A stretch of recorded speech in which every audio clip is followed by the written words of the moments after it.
Hello student, मैं पंकज गंगवार अपने इस चैनल सीबी एजुकेशन क्लासेस में आपका स्वागत करता हूं। और चूंकि आज नए वर्ष की शुरुआत है तो मैं नए साल के लिए सभी लोगों को हार्दिक शुभकामनाएं अपनी ओर से देना चाहता हूं। चूंकि इस समय ठंड भी बहुत अधिक हो रही है और एग्ज़ाम का टाइम भी नज़दीक है, तो इन सारी चीज़ों को देखते हुए हमें अपनी कोशिश में लगातार लगे रहना चाहिए और उसके लिए मैं लगातार आप लोगों का साथ देता हूं।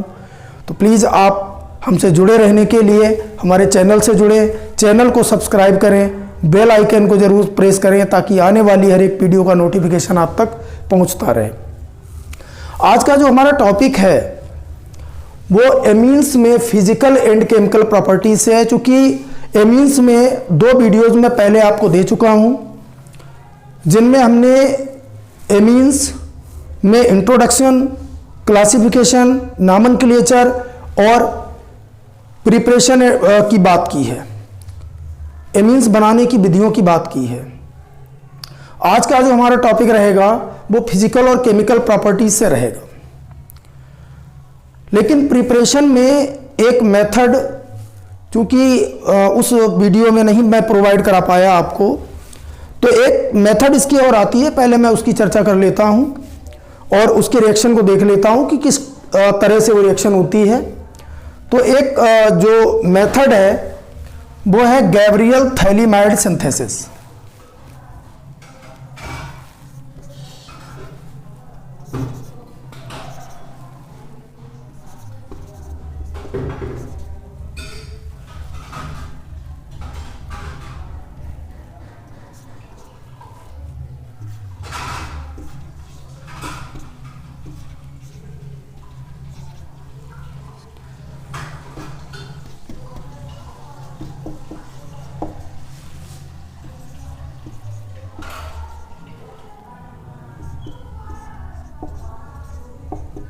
गैब्रियल थैलीमाइड सिंथेसिस, ये जो गैब्रियल थैलीमाइड सिंथेसिस मेथड है ये केवल प्राइमरी एमीन्स के निर्माण के लिए होती है, यानी पर्टिकुलरली प्राइमरी एमीन्स के लिए मेथड है। इससे सेकेंडरी एंड टर्सरी एमीन्स नहीं बनाए जा सकते हैं। इसमें होता क्या है कि एक कंपाउंड हमारे पास होता है थैलीमाइड। तो सबसे पहले हम थैलीमाइड का स्ट्रक्चर देख लेते हैं और ये थैलीमाइड है।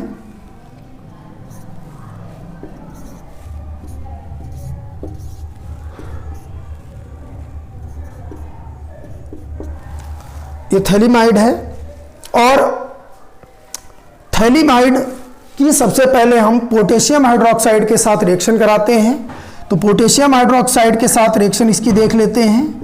KOH के साथ हमने रिएक्शन कराई और KOH के साथ रिएक्ट कराने के बाद थैलीमाइड का पोटेशियम साल्ट बनता है।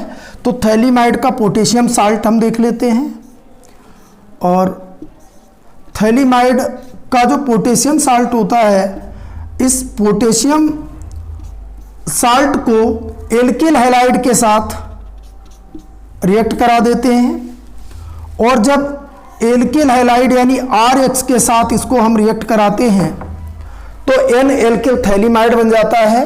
और एल्किल थैलीमाइड के लिए जो फार्मूला है वो हम मैनेज कर लेते हैं।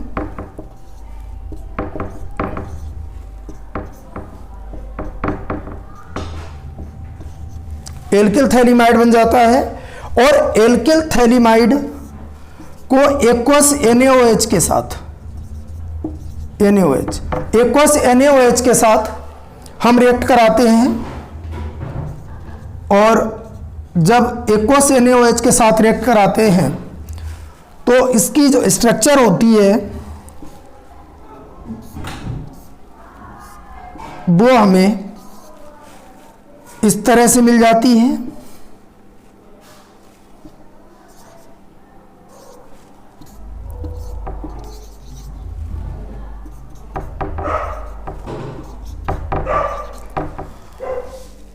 और plus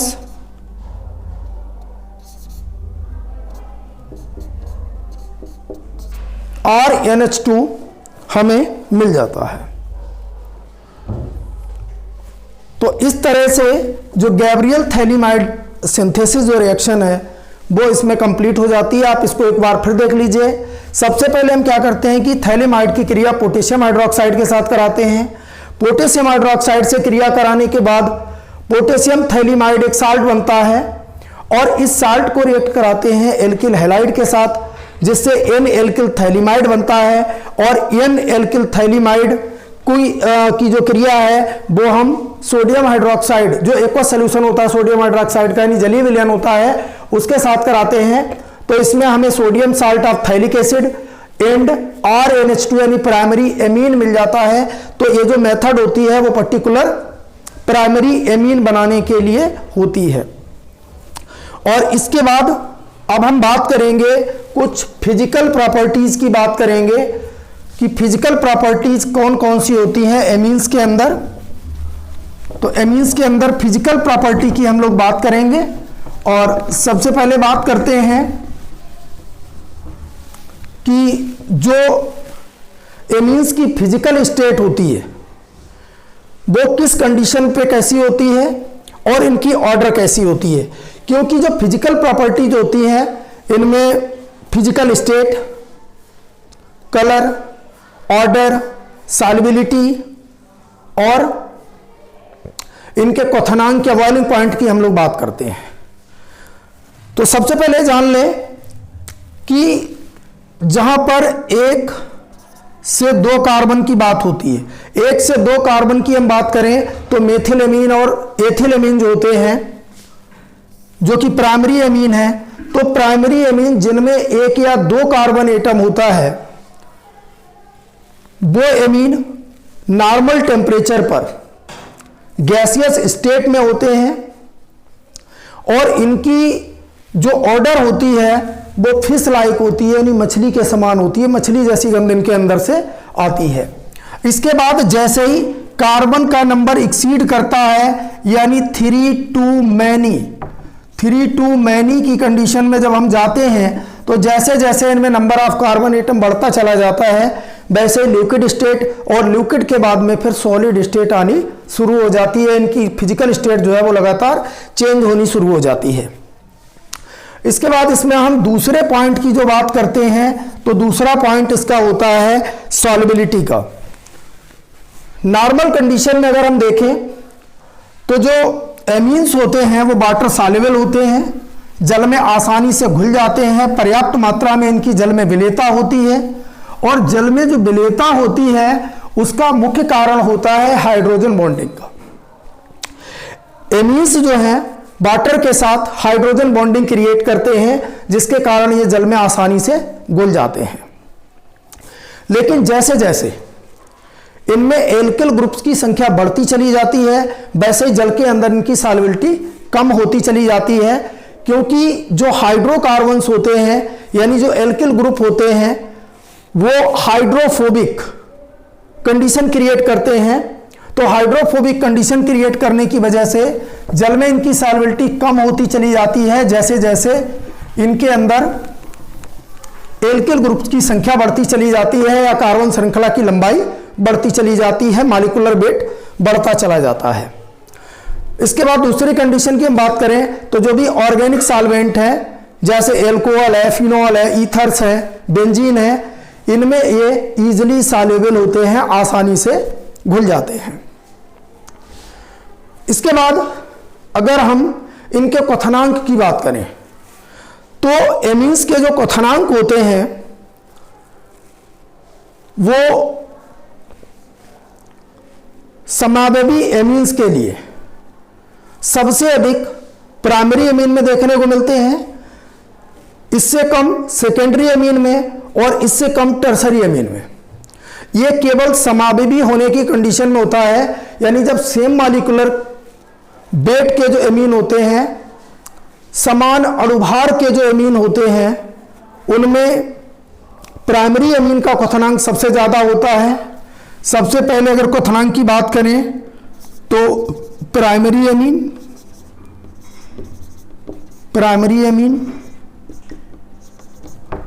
then secondary secondary amine and then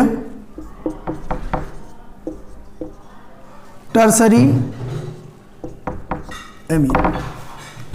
तो अगर समावयवी अमीन है, अणुभार सेम है, मॉलिक्यूलर फार्मूला इनका सेम है, तो इस कंडीशन में प्राइमरी एमीन का जो कथनांक होगा वो सबसे ज्यादा होगा, उससे कम सेकेंडरी एमीन का होगा और उससे कम टर्सरी एमीन का कथनांक होगा। इसके बाद हम बात करते हैं केमिकल प्रॉपर्टीज की। केमिकल प्रॉपर्टीज,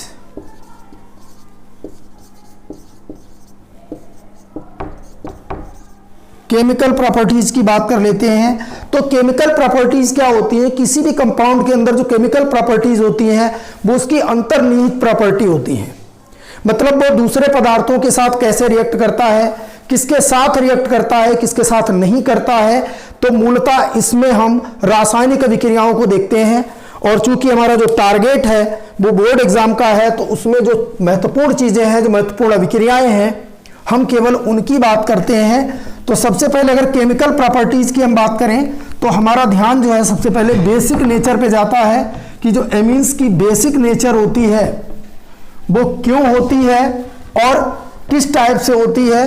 तो सबसे पहली जो प्रॉपर्टी आएगी केमिकल नेचर में वो इनकी है बेसिक नेचर। तो फर्स्ट प्रॉपर्टी कौन सी आ जाती है? Basic nature.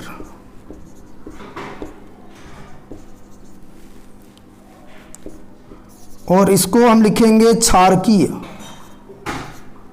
क्षारकीय प्रकृति। बेसिक नेचर या क्षारकीय प्रकृति। एमीन्स कैसे होते हैं? एमीन्स बेसिक नेचर के होते हैं, और एमीन्स का जो बेसिक नेचर होता है वो इसमें उपस्थित नाइट्रोजन परमाणु की इलेक्ट्रॉन दाता प्रकृति के कारण होता है कि नाइट्रोजन परमाणु में एक अनपेयर्ड इलेक्ट्रॉन होता है, उस अनपेयर्ड इलेक्ट्रॉन को नाइट्रोजन डोनेट करने की टेंडेंसी रखता है।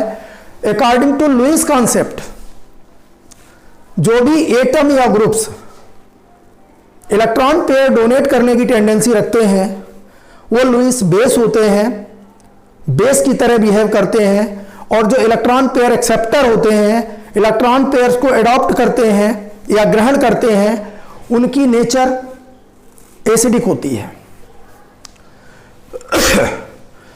और किसी भी कंपाउंड की अगर हम बेसिक नेचर चेक करते हैं तो बेसिक नेचर चेक करने के लिए हमें रिएक्ट कराना होता है एसिड के साथ। तो जैसे मान लीजिए हमारे पास कोई एक प्राइमरी एमीन है, एक हमने एमीन का एग्जांपल ले लिया RNH2। RNH2 हमारे पास एक एमीन है और इसको हम एक एसिड के साथ रिएक्ट करा लेते हैं। जैसे फॉर एग्जांपल हमारे पास HCl है, और जब HCl के साथ हमने इसको रिएक्ट कराया तो यहाँ पर हमें फार्मूला मिलता है RNH3 और यहाँ पर हो जाएगा Cl, ये निगेटिव हो जाएगा। तो ये जो कंपाउंड बनता है फाइनली वो साल्ट होता है। और आप लोगों ने पढ़ा भी होगा कि जब हम किसी एसिड को किसी बेस के साथ रिएक्ट कराते हैं तो हमें साल्ट मिलता है। तो इसकी नेचर चेक तो यहां से हो जाती है कि ये साल्ट फॉर्म करता है जब किसी एसिड के साथ रिएक्ट करता है। लेकिन बात ये आती है कि इसमें एसिडिक नेचर आता कैसे है, कहां से आता है। तो इसके लिए थोड़ा हम देख लेते हैं। मैंने आपको अभी बताया भी है कि एमीन्स के अंदर जो नाइट्रोजन एटम होता है वह नाइट्रोजन एटम एक अनपेयर्ड इलेक्ट्रॉन रखता है। चूंकि एमीन्स अमोनिया के एल्किल या एरिल डेरिवेटिव होते हैं, अमोनिया के एल्किल या एरिल व्युत्पन्न होते हैं। तो सबसे पहले हम अमोनिया की स्ट्रक्चर को देख लें। अमोनिया की स्ट्रक्चर, ये अमोनिया का फार्मूला है। अमोनिया की स्ट्रक्चर के लिए ये अमोनिया की स्ट्रक्चर है और यहां पर दोनों तरफ से एक एक इलेक्ट्रॉन की शेयरिंग हुई है और नाइट्रोजन परमाणु ने अपनी वैलेंसी के मुताबिक 3 हाइड्रोजन बंध के साथ साझे के 3 बंध बनाए हैं। 5 नाइट्रोजन के पास इलेक्ट्रॉन होते हैं, जिनमें इसके 2 इलेक्ट्रॉन जो हैं वो ऐसे होते हैं जो बॉन्डिंग में पार्टिसिपेट नहीं करते हैं। इन इलेक्ट्रॉन्स को नाइट्रोजन किसी भी अदर जरूरत वाले परमाणु के लिए डोनेट कर सकता है। तो जब नाइट्रोजन अपने इलेक्ट्रॉन्स को डोनेट कर सकता है तो ये बेसिक नेचर शो करता है। चूंकि एमीन्स अमोनिया के डेरिवेटिव होते हैं तो इनके अंदर बेसिक नेचर होती है। अब बेसिक नेचर इफेक्टेड किससे किससे होती है, किस कंडीशन में इफेक्टेड होती है? तो बेसिक नेचर जो है वो एल्किल समूहों की संख्या बढ़ने के साथ बढ़ती चली जाती है, क्योंकि जो एल्किल ग्रुप होता है वो इलेक्ट्रॉन रिलीजिंग ग्रुप होता है। जो इलेक्ट्रॉन रिलीजिंग ग्रुप होते हैं वो बेसिक नेचर को बढ़ाते हैं। इसी परिप्रेक्ष्य में कुछ एमीन्स में एक ट्रेंड जो कि कई एग्जाम में पूछा जा चुका है, नीट एग्जाम में भी आता है, AIEEE एग्जाम में भी आता है। तो जो कॉम्पिटिटिव एग्जाम्स होते हैं, इसके अलावा जो यूपी बोर्ड का एग्जाम है या CBSE बोर्ड का है, तो उसमें एक सीक्वेंस पूछा जाता है बेसिक नेचर ऑफ एमीन्स के लिए। उसमें 2 कंडीशन है। एक तो आप लिखोगे, इसमें एक कंडीशन आती है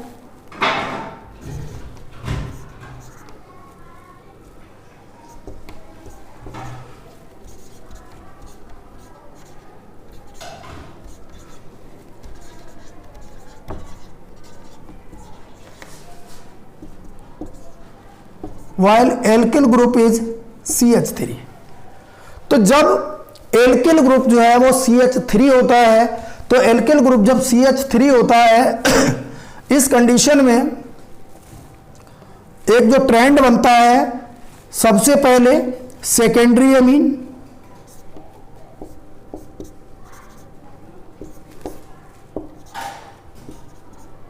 सबसे पहले सेकेंडरी अमीन सबसे अधिक बेसिक नेचर का होता है। इसके बाद CH3 NH2 प्राइमरी अमीन, इसके बाद CH3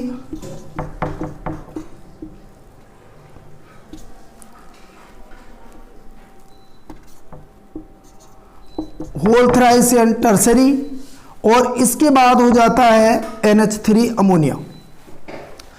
तो सबसे अधिक अगर एल्किल ग्रुप मेथिल है, उस कंडीशन में प्राइमरी, सेकेंडरी और टर्सरी अमीन की अगर हम तुलना करें आपस में कि कौन सबसे अधिक बेसिक नेचर का होता है, तो सबसे अधिक बेसिक नेचर का होता है सेकेंडरी अमीन, सेकेंडरी अमीन के बाद प्राइमरी अमीन, प्राइमरी अमीन के बाद टर्सरी अमीन, टर्सरी अमीन के बाद अमोनिया।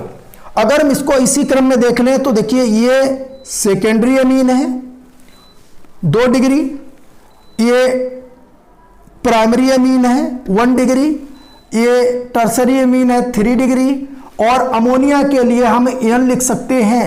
तो अगर मान लीजिए ये चीज़ हमको एक ट्रेंड याद नहीं होता, अगर हम भूल जाते हैं, तो इसके लिए आप एक फार्मूला याद रखें और इसको लिख लें आप 213n, 213n का फार्मूला लागू होता है कब? जब एल्किल ग्रुप मेथिल हो।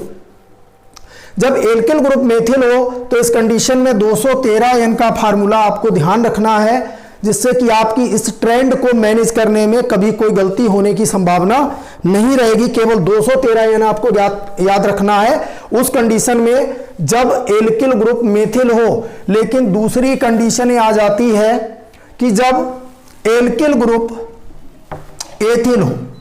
एल्किल ग्रुप एथिल होने की कंडीशन में इस ट्रेंड में थोड़ा सा बदलाव हो जाता है, और वो थोड़ा सा बदलाव हम देख लेते हैं दूसरे ट्रेंड को कि जब एल्किल ग्रुप एथिल हो।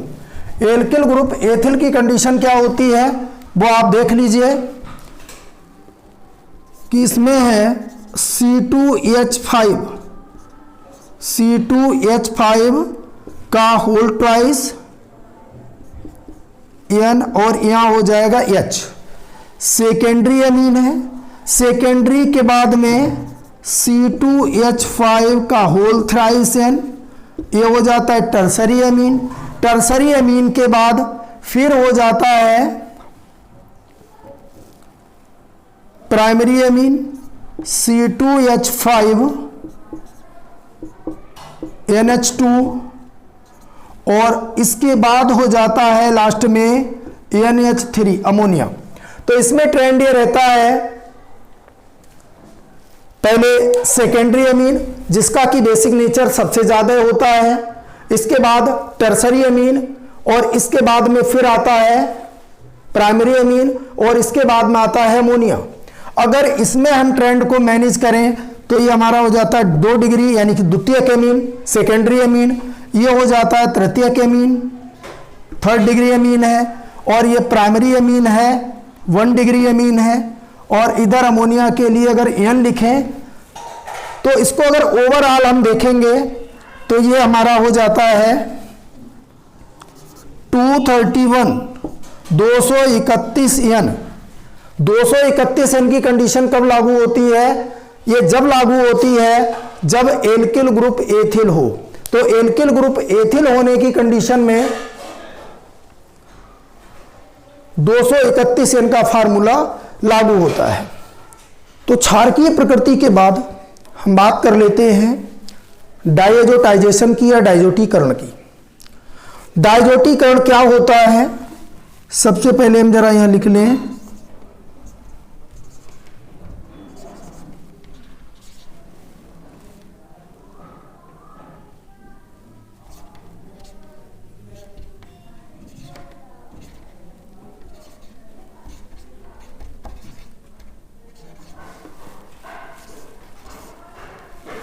डायजोटाइजेशन।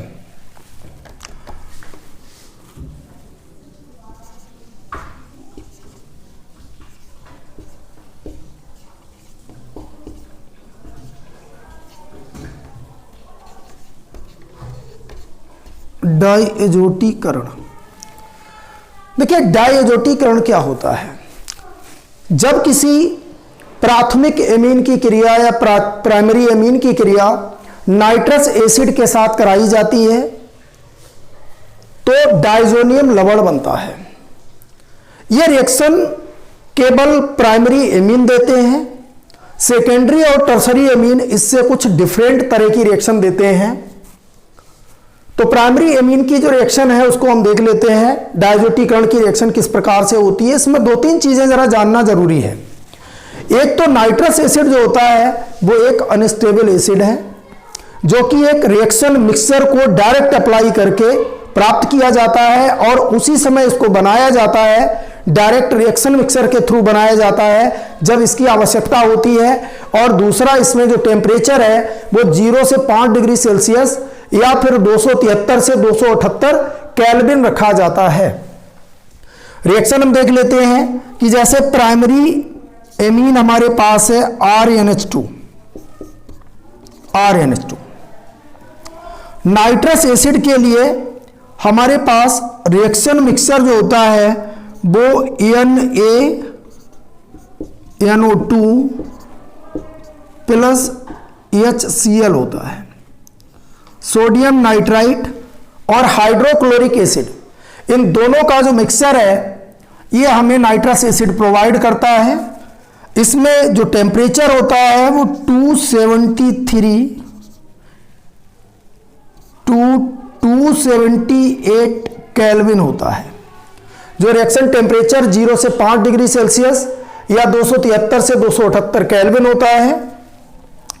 इस अभिक्रिया में RN2X बन जाता है। RN2X इस अभिक्रिया में बन जाता है और X जो है वो हैलोजन है, लेकिन मेनली यहां पर हम X की जगह Cl अप्लाई कर लेते हैं। तो ये जो कंपाउंड है इसको हम कहते हैं डाइएजोनियम लवण और रिएक्शन कहलाती है डाइएजोटाइजेशन या डाइएजोटीकरण। अगर इस रिएक्शन के हम कुछ एग्जाम्पल देखें, जैसे हमारे पास C2H5 NH2 एक प्राइमरी एमीन है। रिएक्शन हम इसकी करा देते हैं NaNO2 और HCl के साथ। यहाँ पर टेम्परेचर में मैनेज कर देता हूँ 0 degree Celsius to 5 degree Celsius, और यहाँ पर बन जाता है C2H5N2Cl बन जाता है, और यहाँ पर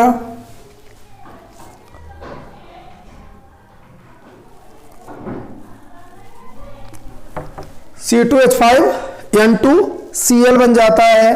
अगर मान लीजिए एरोमेटिक प्राइमरी एमीन हम ले लेते हैं, एरोमेटिक प्राइमरी एमीन के लिए हमारे पास एनिलीन है, एनिलीन NH2। एनिलीन जो होता है ये एरोमेटिक प्राइमरी एमीन है, और अगर इसकी रिएक्शन हम इसी तरह से देख लेते हैं NaNO2 प्लस HCl, अगर इसको हम देख लेते हैं तो यहां पर ये जो कंपाउंड बनता है, अब N2Cl, इसके लिए हम नाम देते हैं बेंजीन डाइज़ोनियम क्लोराइड। तो ये डायजोटीकरण के कुछ एग्जाम्पल हैं, डायजोटीकरण रिएक्शन का टाइप है। उम्मीद करता हूं कि आप समझ रहे होंगे। और इसके बाद कुछ अन्य विक्रियाएं हैं। तो अन्य विक्रियाओं में हम एसिटाइलेशन या एसाइलेशन की बात करते हैं, या हम इसको एसिलीकरण या एसिटिलीकरण भी कह सकते हैं। तो एसिलीकरण या एसिटिलीकरण क्या होता है, इसमें देख लेते हैं, बात करेंगे हम एसिलीकरण या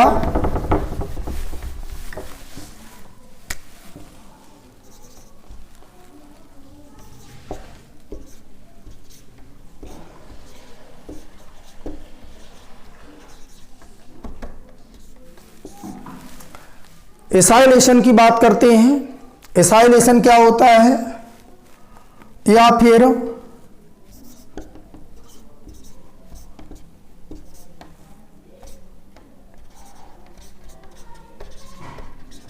एसिटाइलेशन की बात करते हैं, एसिटिलीकरण की।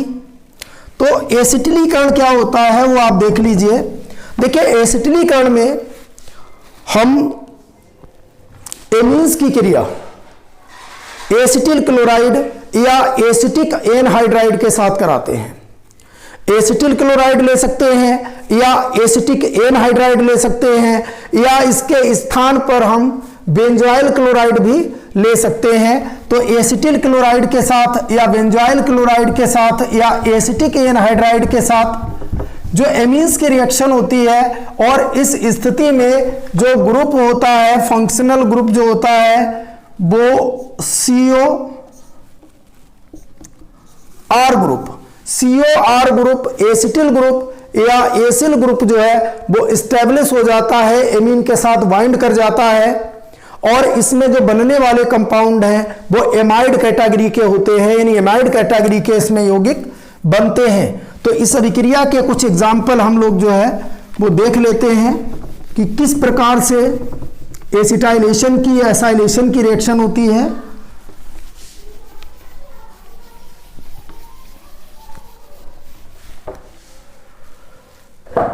जैसे अगर एग्जाम्पल के लिए हम देखते हैं,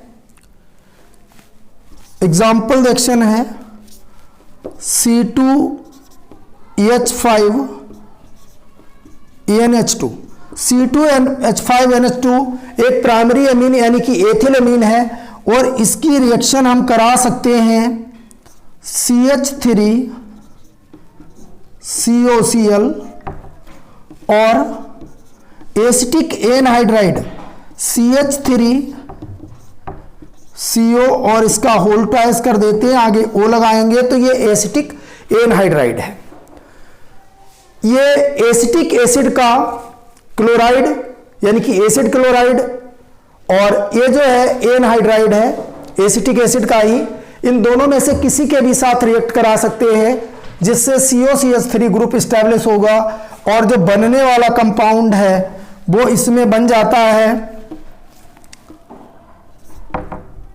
C2H5 NH और फिर हो जाएगा COCH3। और इस रिएक्शन में जो बाई प्रोडक्ट होगा, अगर रिएक्शन CH3COCl के साथ होती है तो इस कंडीशन में बाई प्रोडक्ट होता है HCl, और अगर एसिटिक एनहाइड्राइड के साथ रिएक्शन होती है तो बाई प्रोडक्ट होता है CH3COOH, यानी कि एसिटिक एसिड यहां पर बाई प्रोडक्ट होता है, और इस कंपाउंड का नाम हो जाता है N-एथिल एसिटामाइड, N-एथिल एसिटामाइड या N-एथिल एथेनामाइड, N-एथिल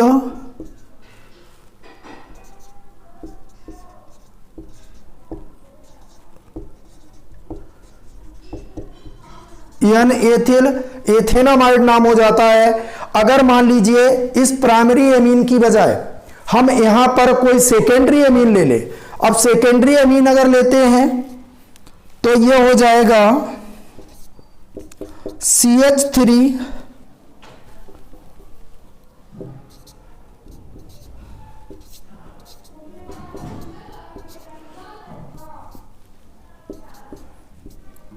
ये हमारे पास सेकेंडरी एमीन है। रिएक्शन हमने करवा दी CH3COCl के साथ, CH3COCl एसिटिल क्लोराइड के साथ रिएक्शन इसकी देख लेते हैं। और जब एसिटिल क्लोराइड के साथ रिएक्शन होती है तो इसमें कंपाउंड बन जाता है C2H5 और यहां हो जाएगा C2H5, यहां पर N, और N के बाद हो जाता है COCH3। इस कंपाउंड को हम कहेंगे, इस कंपाउंड का जो नाम होगा वो हो जाएगा N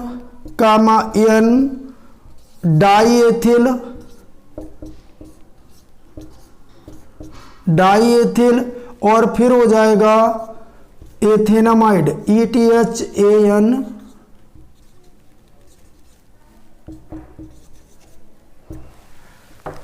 N-एथिल एथेनामाइड इसका नाम हो जाएगा। तो इस तरह से प्राइमरी एमीन सेकेंडरी एमीन की रिएक्शन हमने देखी। अगर मान लीजिए यहां पर एसिटिल क्लोराइड की बजाय हम बेंजोइल क्लोराइड ले ले तो यहां पर केवल नाम में इतना परिवर्तन हो जाएगा, N डाईएथिल बेंजेमाइड या फेनिलमाइड। तो इस तरह से आज हमने यहां पर 3 केमिकल रिएक्शंस, 3 प्रॉपर्टीज की बात की है।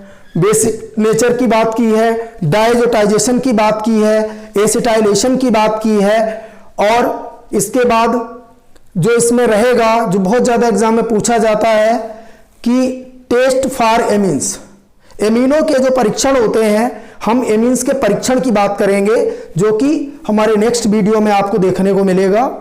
तो तब तक के लिए शुभ रात्रि, नए साल की शुभकामनाओं के साथ, धन्यवाद।